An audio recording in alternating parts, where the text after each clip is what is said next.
This here is my ASUS ROG Zephyrus G14, and recently it's been having some overheating issues. Now I'm not just talking a minor increase in temperature. I'm talking like this thing gets up to like 94 to 95 degrees Celsius on the CPU under full load. So I know this thing is probably dirty and disgusting inside, so I'm going to do a full teardown of this laptop, clean it, and see if there's any improvements we can make to keep this thing a little bit cooler.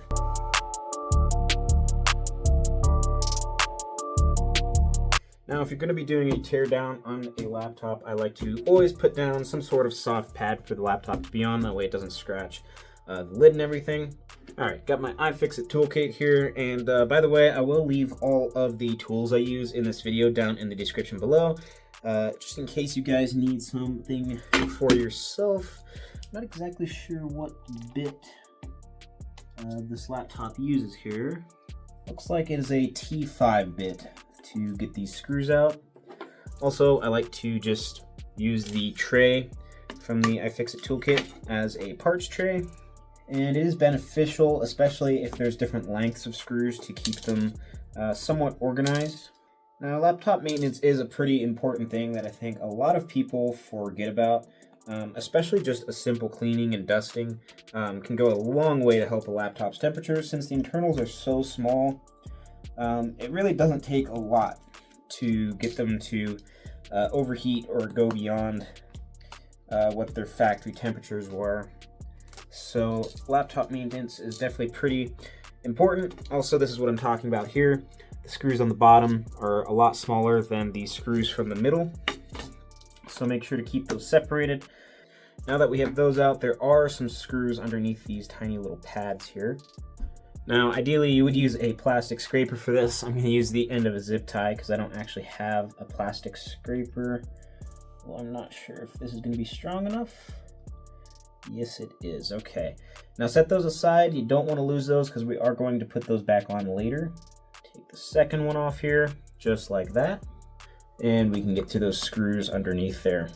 Now, I didn't think about it that I would need a plastic pry tool to actually get this bottom deck lid off, but thankfully I did find one. So I'm just going to get under here and start prying this away. Although this pry tool is a little bit thicker than I would like, I think maybe I can make it work.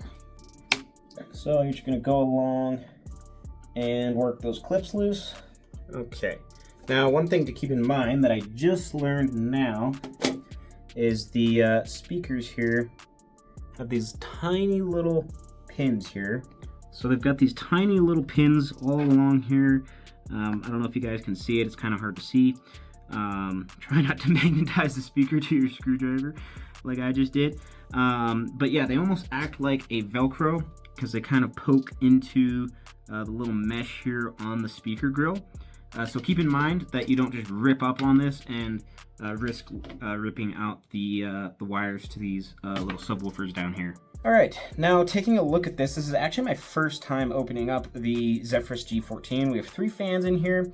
I am noticing these 2 are pretty clean. This one's definitely pretty dirty, and there's some dust caked in there. So that's probably where the majority of our temperature problems are coming from. We got nice big heat pipes all through here. One NVMe slot, which is a little bit unfortunate, but you can obviously just swap that out for a bigger NVMe SSD if you want to. And then obviously you have your Wi-Fi card out here, which I've heard a lot of people have switched to Intel Wi-Fi cards because these are MediaTek Wi-Fi cards in here, and they're known to be a little bit iffy. I have had a couple issues here and there with mine, specifically driver-related issues. So if you did want to upgrade to an Intel Wi-Fi card, now might be the time to do that.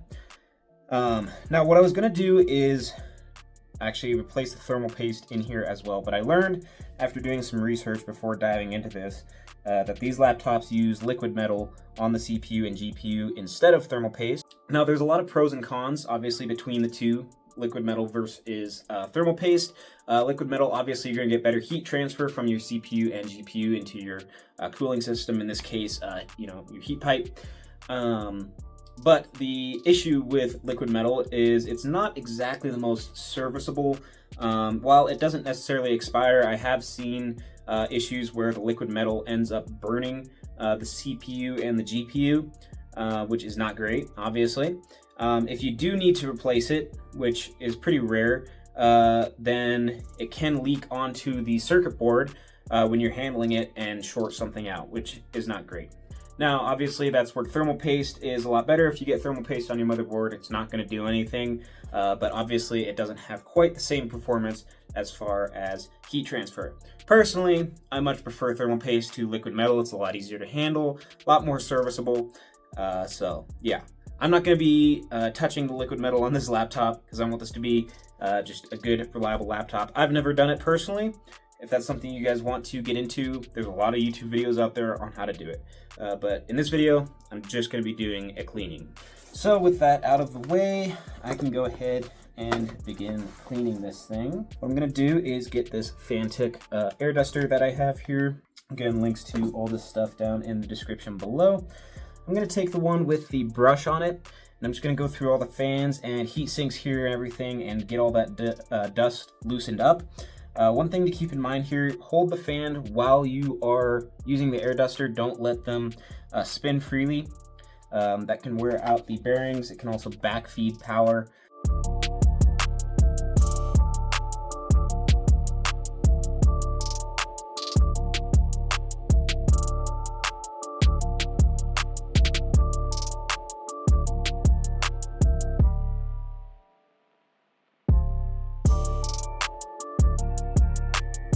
Okay, there we go. Everything is all dusted out.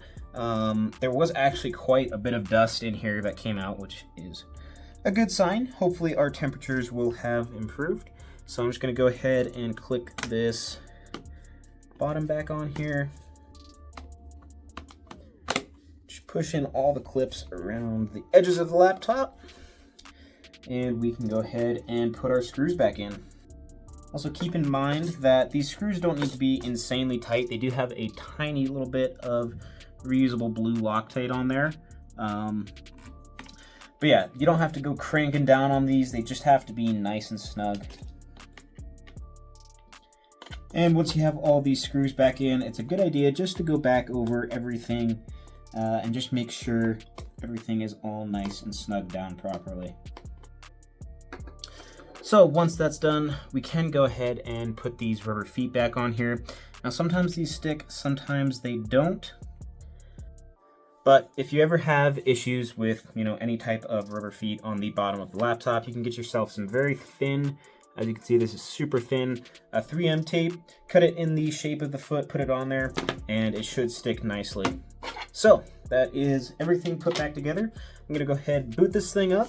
And we're going to run the video game again and see if our temperatures have improved. So as you can see, I jumped right back into Counter-Strike here. Same map and everything, actually, conveniently enough. So I'm going to run this a little bit, let the CPU kind of get heat soaked, and I'm going to take a look at the temperatures here in a second.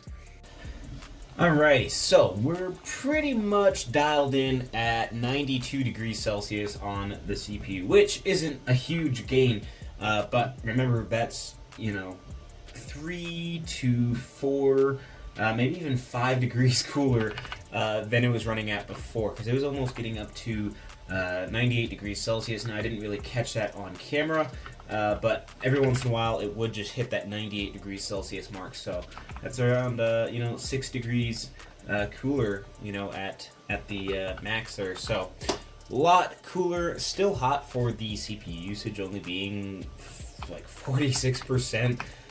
This laptop tends to just run hot. I've also noticed that it's a lot quieter as well. The fans don't have to spool up nearly as fast as they did before, so that's pretty awesome as well. So my whole reasoning for making this video here is just to kind of show you guys that maintenance on your laptop can go a long way to improve both performance and temperatures, which in the long run will improve overall reliability. So make sure to clean your laptops. It's super important, even if you don't replace the thermal paste or liquid metal. Although if it is thermal paste, I highly recommend maintaining that as well. Just a simple dusting of the fan, heat sinks, and interior of the laptop can help dramatically. So, yeah, I hope this video, guys, helped you. Thank you so much for watching. I hope you guys enjoyed it. If you have any questions, feel free to leave them down in the comment section below, and I'll try to get back to you as best as possible. Thank you so much for watching, and I'll see you guys in the next one.